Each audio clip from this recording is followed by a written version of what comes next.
Hey guys, so this is a project for Mr. Farrar's second period AP Calculus AB class.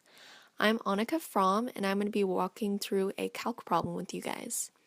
So we're going to be doing an FRQ question from the 2006 AP Calculus AB FRQ Form A, question number 5.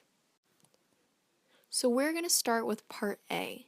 Here they give us an equation for dy over dx, and they want us to graph these certain points.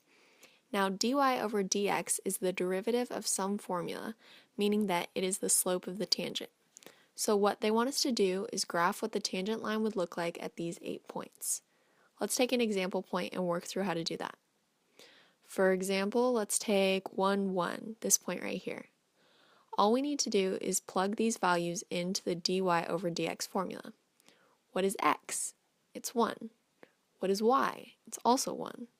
What is 1 plus y over x? Well, 1 plus 1 is 2. We already said that x is 1, so that slope is going to equal 2. So when we draw this in, we want to draw a line with a slope of 2. I know it's hard to draw these perfectly, but your line should look something like this. Ready to do another example? Let's try the point -2, 0. What's x for this one? -2. What is y? 0. What is dy over dx? Well, that would be 1 plus 0 over -2. That equals -1/2. So when we draw that line, it's going to look something like this. We're going to do one more example, which is -1, -1. We know that x and y are both -1. So when we plug those numbers into dy over dx, we're going to get 0 over -1. Since 0 over anything is 0, we have a 0 slope. That's the same thing as having a horizontal slope, so our line is going to look like this. Now you're just going to repeat that process for those other 5 points, and what you're going to end up getting is something that looks like this. And that is how you solve part A of that problem. Now we're going to move on to part B. dy over dx, as we already said, is the derivative of a function. And this part of the question is asking you to find that function, y equals f of x. It also gives you a parameter for the equation, but we're not going to talk about that till later. So the first thing you want to do is get the variables together. You want dx with x and you want dy with y. So you're going to multiply dx to both sides and divide 1 plus y on both sides.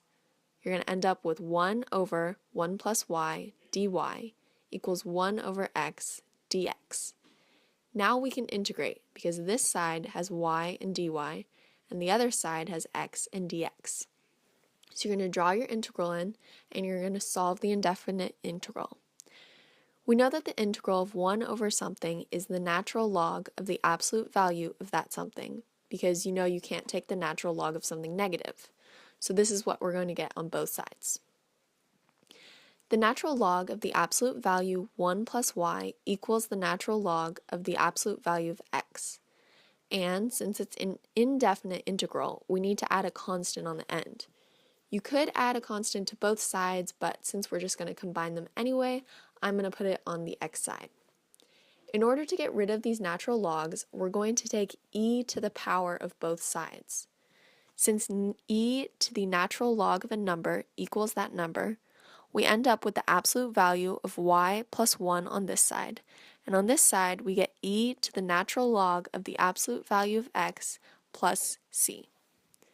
Now because of the product rule for exponentiation, we know that this is also equal to e to the natural log of the absolute value of x times e to the c. Since c is a constant, e to the power of c is also a constant. So we can change this value into k. E to the power of anything cannot be negative, so we know that this side is going to be positive no matter what. So we can get rid of the absolute value signs around 1 plus y. In addition, we know that e to the natural log of the absolute value of x is equal to the absolute value of x. So we can change this side to k times the absolute value of x. Now, back in the original problem, they told us that for this equation, f of -1 equals 1. That was one of the parameters they gave us. If we plug in those numbers here, we get the value of k, which is 2. So now we know the equation is 1 plus y equals 2 times the absolute value of x. We can then rearrange this to get y equals 2 times the absolute value of x minus 1. Now let's say we wanted to get rid of these absolute values. If we just cancel them out, the equation doesn't work. Instead of getting 1 when we plug in -1, we get -3. But if we make this negative, it does work. So now we have two equations that work. Let's look at the derivatives of these. This one is pretty easy, it's just -2, but this one is 2 times x over the absolute value of x. We want these two derivatives to be equal. So what we're going to do is we're going to set them equal to each other and solve for x. And we realize that x works as long as x is negative. So x has to be less than 0, and that's our domain. And that is how you solve part B. Thank you guys for watching. If you guys are looking for similar types of problems, here are some good ones from the AP Central FRQs.